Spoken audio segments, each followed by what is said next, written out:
Okay, ma'am, if you can introduce yourself and give us some comments on any one of the bills being offered or mayoral takeover that you want to weigh in on today. My name is Clara New.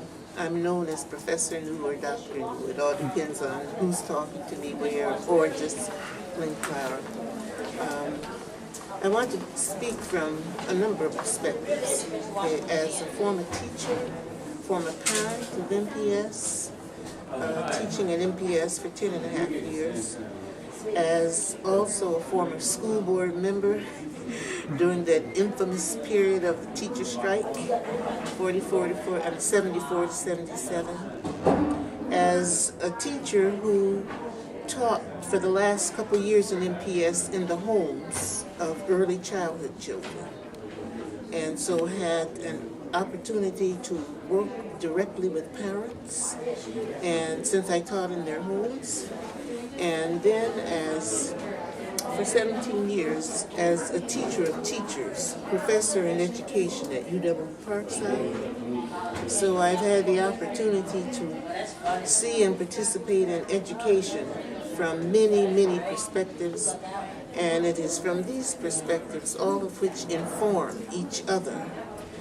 that I come to speak against both the bill that removes all responsibilities and authority from the school board to elect and select the superintendent, as well as other duties, in fact, that were all taken away. So I believe that is the first bill that's sponsored by Lena Taylor and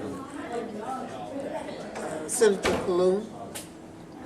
And I'm also speaking against the bill that authorizes the superintendent of the state to come into the Milwaukee district as it pertains to, I believe, some 5 schools, because that too is intrusive.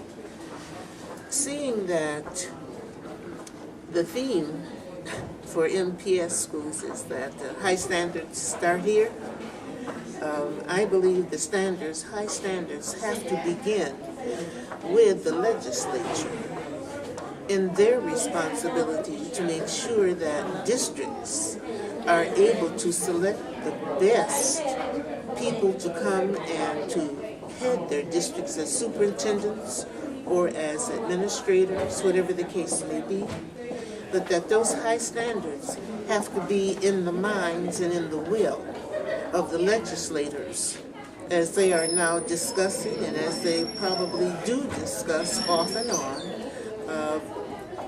the competency of people who are heading the school districts. Seeing that Milwaukee is one of a number of school districts that seemingly are having difficulty in terms of student achievement, that it is indeed, I think, disingenuous to authorize the superintendent of the state to come in to one district if he's not going to go into the others also. So again, back again to this theme of high standards beginning here. Why would the legislature, in fact, enact any kind of legislation that allows a school district to choose a superintendent who does not have, in fact, the credentials? We won't even talk about the experience. Milwaukee has suffered greatly based on what I consider to be incompetence of the legislature to look at the issues that face Milwaukee Public Schools and to deal with them at the same level of expectation that they have for other school districts throughout Wisconsin. Hence, since Dr. Peterkin was the superintendent, the standards for Milwaukee Public Schools and the selection of a superintendent has been lowered to the extent that we now have a superintendent who does not have the qualifications in terms of the credentials. I do believe that the doctorate degree does stand for something. Hence, Milwaukee is the only district where it's not required. So what does that say about expectations and high standards for Milwaukee Public Schools? So to begin with, selecting and electing a person to head MPS, we have to look at the lack of high standards that the legislature has set for Milwaukee and for its children.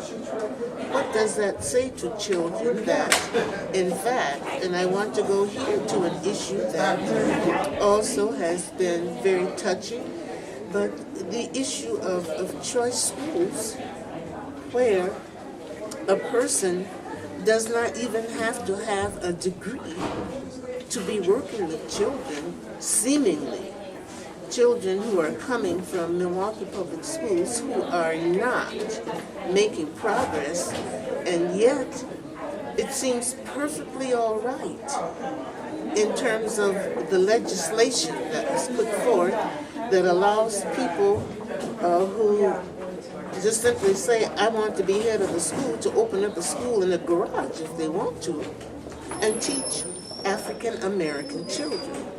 Now, the standards that have been set in terms of choice have been standards that say anybody can work with and teach a child who happens to be African American.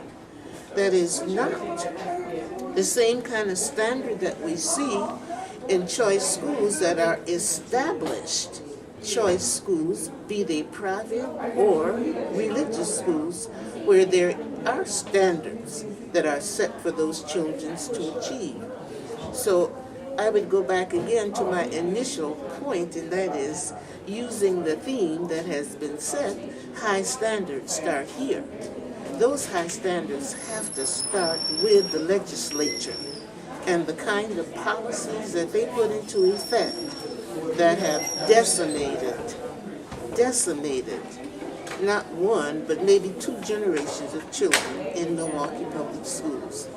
So I want to emphasize over and over that the high standards that we speak of in terms of MPS have not been the same kind of high standards that have been set for the operations of MPS. Now it is what I would call politically expedient to say, let us simply do away with the school board as it presently exists. It's politically expedient, but it was not politically expedient 2 years ago when the head of the school board was not African American and the scores were still falling. But now it is politically expedient. I think the way in which Senator Taylor, bless her heart, went about creating this policy that speaks so contemptuously of the voting populace for MPS has done more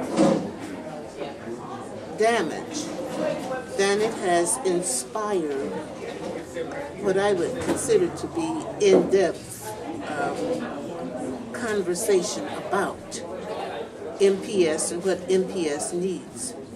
To simply say, we'll just change the school board is not only contemptuous, it really indicates a level of what I would call callous disregard for the welfare of the children and the parents and the people who support MPS. And I would ask that this committee, this education committee, begin with itself in terms of setting high standards for the direction of school districts, especially MPS. Well, Ms. Newt, well said as always. We thank you for taking this time, and most of all, we thank you for being such a strong, genuine voice for the Black community. And so, as always, my love to you, Happy New Year's to you, and thanks for coming out. And thank you for asking me.